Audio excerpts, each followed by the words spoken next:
What up, everybody?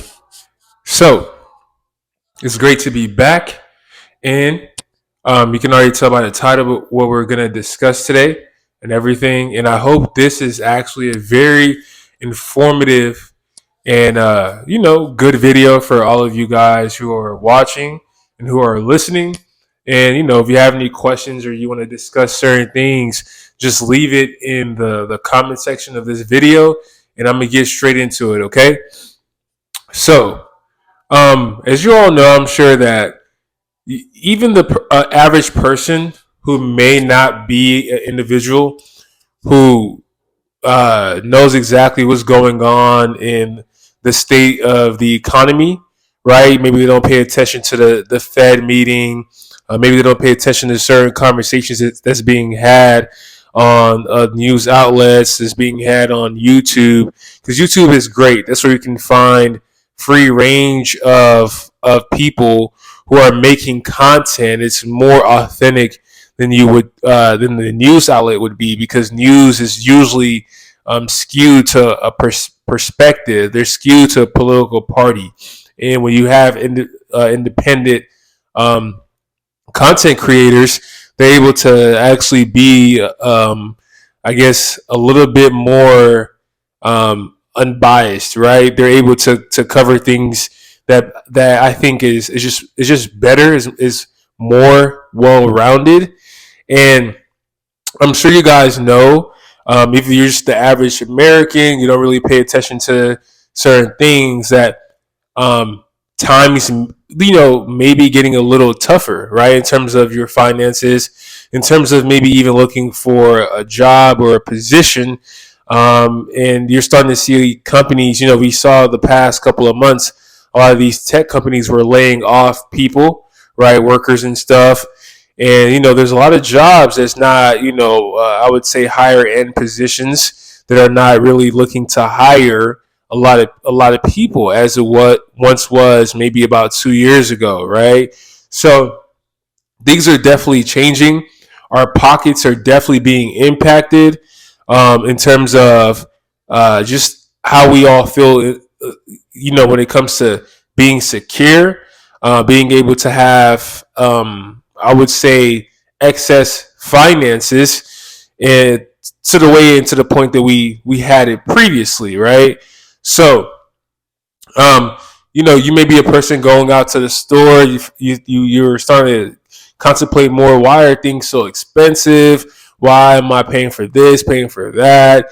You start looking at things. Start, when times are hard, that is when people start to comb through their finances, and they start to realize just how much frivolous spending that they have, or the type of spending that they can actually cut back on. And you got to understand, right? Companies are also like people. When times are hard, right, most people will start to comb through their finances. When the money funny, that's when you start combing through everything, right? You can look at it, professional athletes and all types of stuff. When they money start getting funny, when the money slow up, they start going through their finances, because they realize, like, I don't got the money that I think I have. That's when you start combing through your finances, right? That's when you start looking at every little transaction that's going on. And honestly, tough times aren't necessarily a negative thing. You can learn a lot from going through a tough period of time, which can help you whenever you start experiencing times of abundance again, right?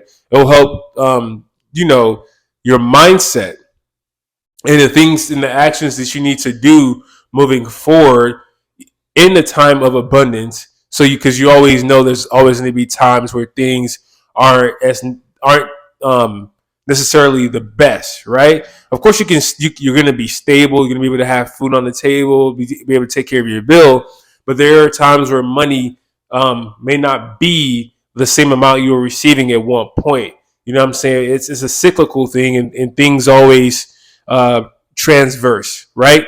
So, in this discussion, basically, I'm going to tell you, what I've done with my finances just through this period that we're having, and I know that maybe it can be a benefit to all of you guys who are watching, and you can use it and to help you moving forward. And whenever, we come out of these rough patches and we're on the other side of things, you can actually, start having more like income, start having more money, and see like, wow, like, this is great. You can store stuff up more. You manage your bills more effectively, right? So, there's pretty much four things that keep the average American in a low level position that I would say. So the four things, generally speaking, is student loans. That's one.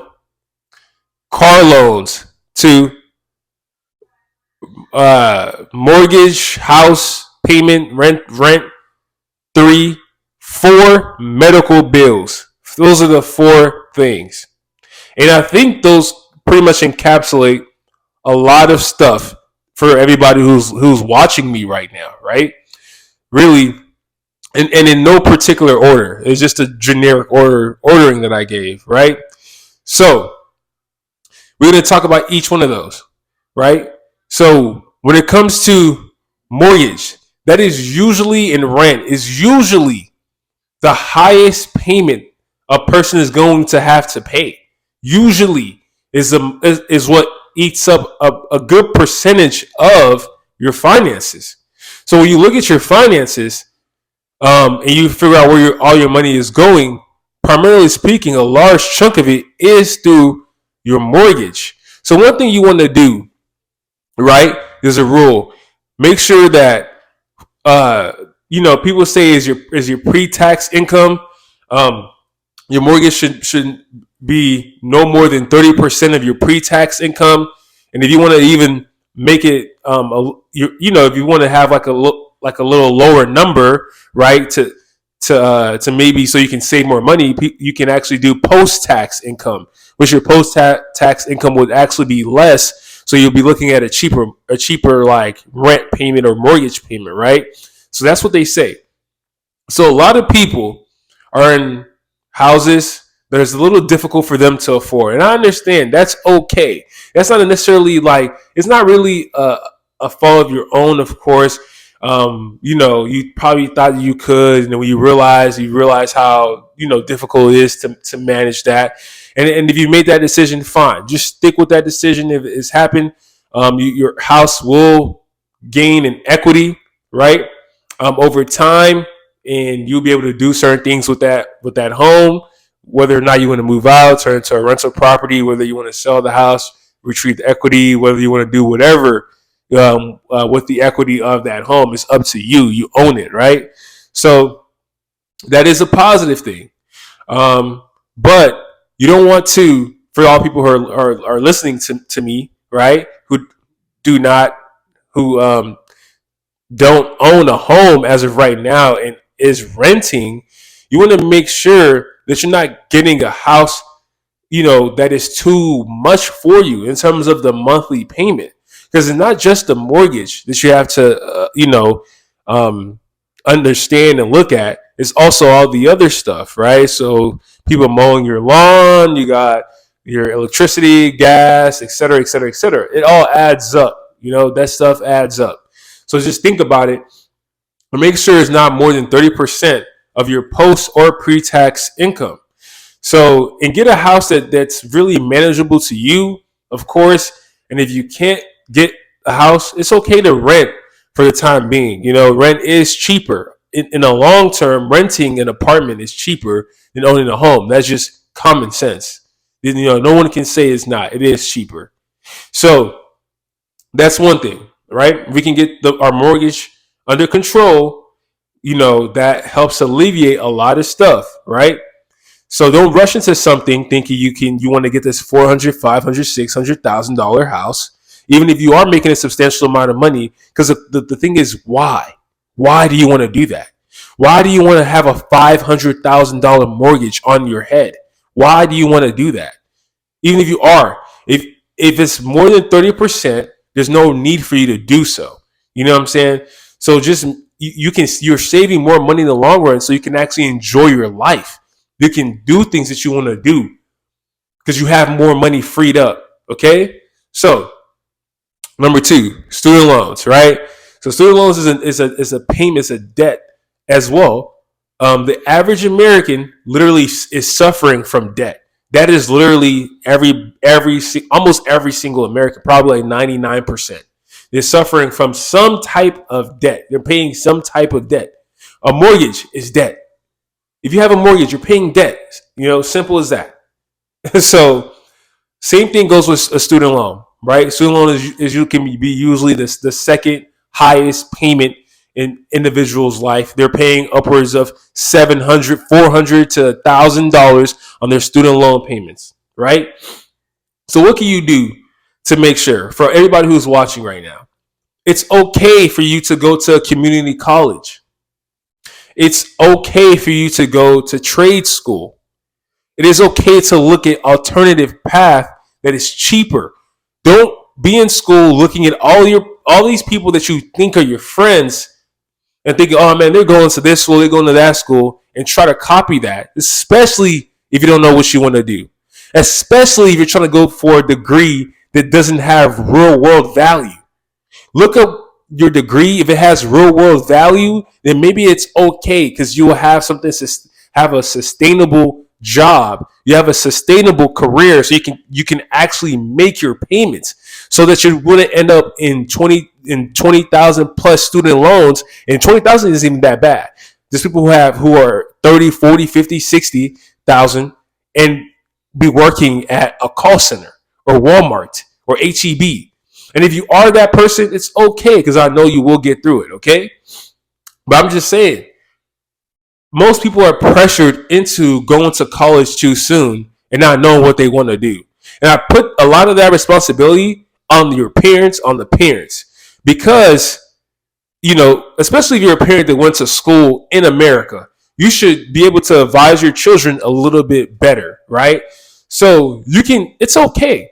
You don't have to look at your schoolmates and be like, hey, they're going to this college, they're doing this, and you feel like you're a bum because you're going to community college or this and that. Trust me, going to a community college is going to be cheaper. You're going to be able to get an associate's degree, figure out what you want to do. And even if you waste time, at least you're wasting a time for a cheaper amount of money. Trust me. So do that, and you wouldn't have to succumb to that. Okay. But even if you do, it's okay. Just keep making the payments that you can, and maybe look at trying to pay it off, adding more money to it, trying to pay it off earlier whenever you start making more income and things like that. So just continue to make your monthly payments, but definitely that's another one, right? So number three, car, right? So car payment is also a huge thing that Americans have been falling victim to and being entrapped, right? So car payments and the prices of vehicles are skyrocketing. And everyone knows this, right? Everyone can see it happening clear as day. You going in for new cars that are costing you $35,000, $40,000, $50,000. Do you really need that car for you to get to point A to point B? No, you don't. You're giving yourself monthly payments of $600, $700 for a car, for a vehicle. A car is going to depreciate in value over time when you can get a $20,000, $15,000 car, a Toyota. You can get yourself cheaper Hondas and things like that. And and if you do have to finance it, your payment will be like $300, $400, on the lower range of car payments. And even $300, $400 is a lot to, honestly, So people fall into traps like that, and they want to get a $30,000 car at a high interest rate. They're not even paying attention to it.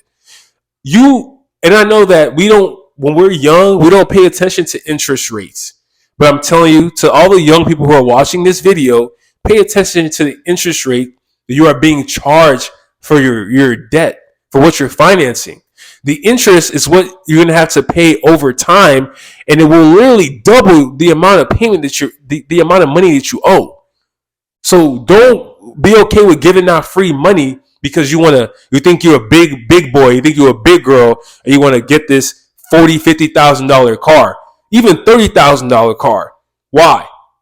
Why? When you can get a nice $15,000 car, nice $20,000 car, and you know, have a lower monthly payment that wouldn't be too crippling for you. Because when that car payment start hitting 500, 600, 700, that is just not, it's not the best use of your money. You know what the best use of your money is? Putting it into something that's actively making you money. Put it into the stock market, buying gold and silver coins, buying cryptocurrency, starting a business, right? That's a lot of things that we don't understand. A lot of us even work from home. What do you even need that $30,000, $40,000 car for? You might as well put that car on two-row. Simple. Look, don't fall into that trap, guys. I'm telling you, it's not worth it. So, and then what's number 4? Okay, so number 4 is medical debt, right? That's number 4. And, you know, this affects people who don't have insurance, and people who do have insurance and got high deductibles go through the same situation. You know, having ailments and going to the hospital is you know, it's definitely not good. It's not the best thing, and it's something that's unavoidable. We get sick. We're humans, and we eventually pass away. Our bodies are decaying every day, every moment of our lives. We get sick. We break bones. We have to go to the hospital. But these hospital amounts, even if you, especially if you don't have insurance, it's a crippling amount. And guess what? It's crippling, and you're paying it monthly. Installment plans, installment fees are the worst thing for your wealth. It seems okay because you're paying it at a time, but it starts to add up. It's almost better. It's pretty much better to pay everything outright, so you don't have to worry about it in the future. You're letting your future self worry about the installment plans. What happens if your future self doesn't have a job? There we go. I might as well drop this little mic I'm talking to.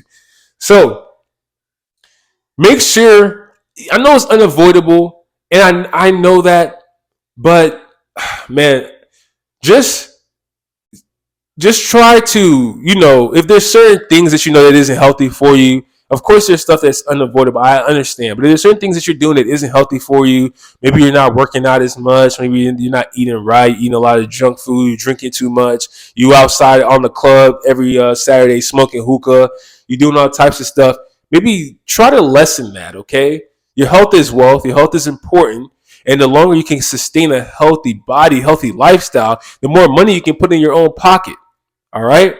And maybe you guys can look into other things that can help you with payments for medical stuff and see what can be done. Because there's a lot of things that can be done, guys. You just have to look for it. Okay.